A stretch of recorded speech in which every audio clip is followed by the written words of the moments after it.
I know this isn't a huge issue that we're going to be talking about for a long time, but I do think it matters. It matters because every instance of media and Democrat hypocrisy that we see that goes entirely unchallenged just encourages them. It just means they've gotten away with it a little more, and they're more likely to do it again. And also, there's something deeply cathartic. There's something that it feels like you're purging some rot from your soul when you see the way these libs, these Democrats, continually lie, and the double standards they deploy. It helps you expunge that stuff a little bit, to just call it out. I don't know if it's going to have the intended effect. I don't know. But, you speak the truth without even knowing what the ultimate consequence will be. You speak the truth because, I know this will sound cheesy, but it is the right thing to do. It is the right thing to do. And that's why I want to take a little trip down memory lane with you to something called the Logan Act. Remember the Logan Act? Just for a quick review, it stretches back to, the period of American foreign policy. So we're going back over 200 years here, a period of American foreign policy where there were people who were trying to, for a young nation still figuring out its own boundaries and borders, they did what was referred to as a freebooting. Freebooter comes from actually the Dutch. Freebooting, they would go and do their own version of foreign policy. So they create this thing, the Logan Act, that's meant to stop that from happening. They don't want people making deals on behalf of the U.S. government at a time when, there were far fewer people in America, and, you got European monarchies you could cut deals with. You got enemies of the United States. Anyway, you get the idea. No one has ever been successfully prosecuted under the Logan Act because it's a vague and unconstitutional law, and it should not be allowed to stay on the books. Congress should formally repeal it. But it turns into one of these things, like all these laws you'll see, what are they called? Blue laws in New England, they'll have them. You're not allowed to kiss your wife on the mouth on Sunday or something. And to this, every red-blooded American's like, yeah, buddy, try me. You going to arrest me for that? Good luck. And we just sort of let it lie. We just sort of, although they won't sell you liquor in some places on Sunday till a certain time. I mean, there are some laws that are still enforced around this stuff, but the crazier ones, we say, fine, it won't mean anything. But I disagree with the idea that we should leave things on the books as laws with the implicit promise that we're just not going to enforce them because, people of bad intention who don't operate in good faith will abuse that leeway. And we already have one of the most profound examples of this you can imagine, with the usage of the Logan Act as a pretext for an FBI ambush of General Flynn, who is still, as I speak to you now, being ground down into dust by a federal judge who has taken on the role of solo federal prosecutor because of Trump derangement syndrome that he suffers from. And there is no justice right now for General Flynn. I know it's gotten better, but there's still no justice. I think the president is going to probably have to pardon him. I think that might end up being the case. I don't know, unless they get this thing done before Trump leaves office. Because you can't really think a Biden administration is going to do the right thing by this guy. Of course not. He's on the enemies list. Because Democrats create things like enemies lists because there's a viciousness and a sadness at the heart of Democrat ethos. And it's challenged with, there's moral relativism. There's so much work that's needed to be done with the Democrat Party and what it really stands for. But that's not a conversation for another day. That's a conversation we have every day. But the Logan Act is not supposed to be something that anybody is ever really in jeopardy for. You're not supposed to be worried about the Logan Act unless you're a Republican. And then it's used as a pretext to start an investigation. And then the hope is that they will use they will bring you up with a process crime. That's what we're told about. That's what we know happened with General Flynn. They said that he lied about a conversation. They were investigating. Remember that they were investigating General Flynn because of an illegal leak. We never found out who the leaker was. No surprise, of course. But an illegal leak from to the press corps, and then the FBI under Comey And Comey was kind of, smirking and smug about it. Oh yeah, we'll send some guys over. It's during the transition. The administration's not going to know what hit them. So yeah, we'll send some guy over.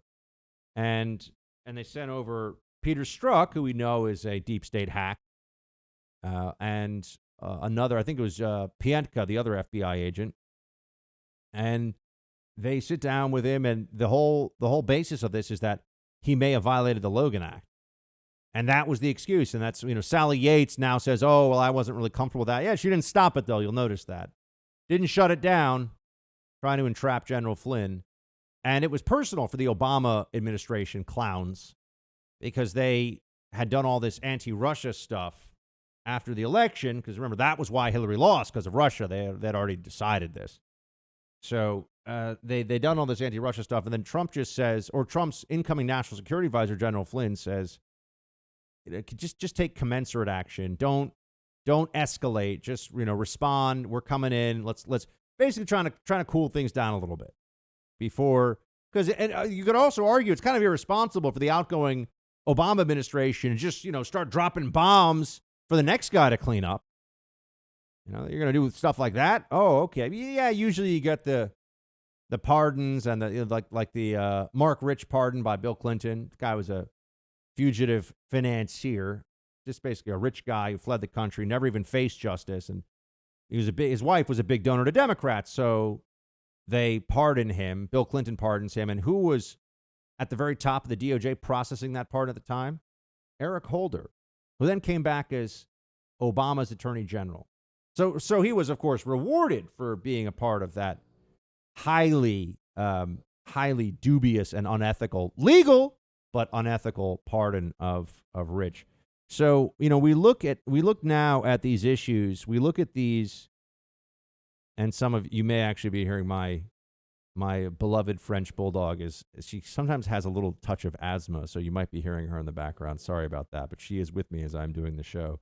So it's not me, just so you know. Whatever noise you're picking up right now is not me. It is Tallulah, who is she's going to be fine. She just does this sometimes.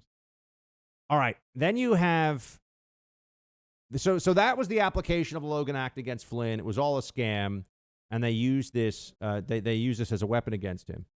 And you remember the media went to bat in general terms for the Logan Act. I mean, the media was willing to say at the time that the Logan Act is a law, right? I mean, it's not really a law, but it is a law. So it was all pretextual. It was all a bad faith basis for the ambush of General Flynn, and based upon him having a conversation with his Russian counterpart, Sergei Kislyak, the Russian ambassador to the United States. Well, guess what? Ben Rhodes, who was Obama's foreign policy chief propagandist, was on TV talking about how Biden, who is not even yet officially the president-elect, despite what the media says, is having his team run around doing a bunch of foreign policy stuff. Play one. The Trump people seem to be talking like they have some agency here. We're going to have the pageantry already of the president-elect announcing his advisory board. He's going to start announcing cabinet secretaries. The center of political gravity in this country and the world is shifting to Joe Biden. Foreign leaders are already having phone calls with Joe Biden talking about the agenda they're going to pursue January 20th. If that reality hasn't sunk in yet for some people in the White House, it will sink in when they have to leave on January 20th. And they're going to be in for a rude awakening here. So they're already having conversation. Explain that to me. How is that not a violation of the Logan Act? Where's the Obama DOJ when you need them? Why aren't we sending in FBI agents to interview everybody who Joe Biden has tapped as a would-be cabinet member? I mean, what is he creating, a shadow government? He's not the president-elect. States have not certified. Votes are still being counted. Under what legal basis? The Logan Act is still law. That's what we were told. Under what legal basis are these Democrats having conversations about U.S. foreign policy under the perception that they're the incoming administration? And by the way, that didn't save General Flynn, right? He was the incoming. No one disagreed. He was the incoming national security advisor. And they used this against him. They used the Logan Act. So I would just remind you, friends, This is where we are.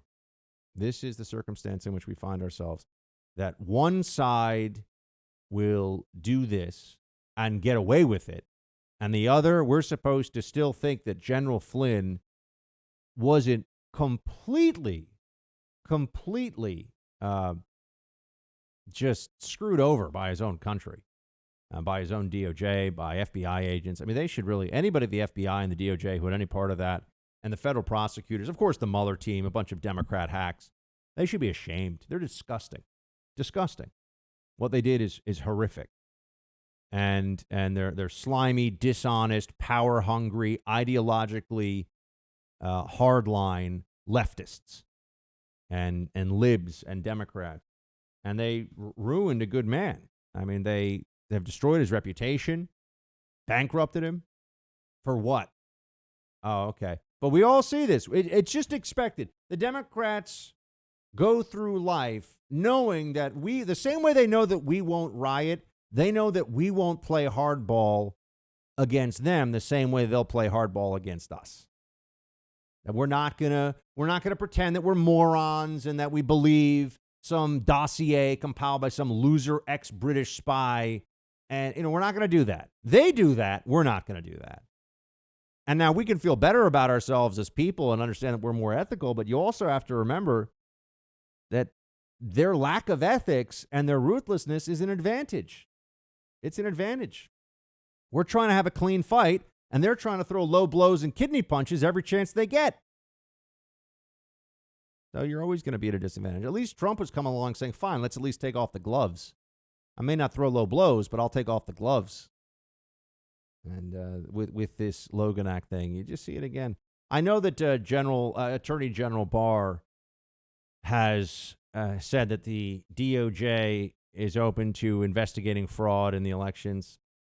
Yeah, I'm still waiting. I'm still waiting to be shocked and awed by the Durham probe. Are we ever going to see? I think Biden, if he's able to take office, I think he'll just shut that. You'll never hear about that. It won't even. There'll be some pro forma report. We didn't find anything. You think the Democrats are above that? So if we don't have a Durham report in the next few weeks, it's going to be an absolute zero, and it's going to be only slightly better than zero, even if we do have a Durham report in the next few weeks, as I've been telling you. I told you the truth, didn't I? How many times did I tell you don't expect the Durham report? No one's getting frog marched. And I'm sorry. I do like to point these things out because I get heat from people. There are a lot of folks, especially in conservative media. They say whatever they believe the largest percentage of the audience wants to hear. I don't do that. I respect all of you, and so I tell you all the truth.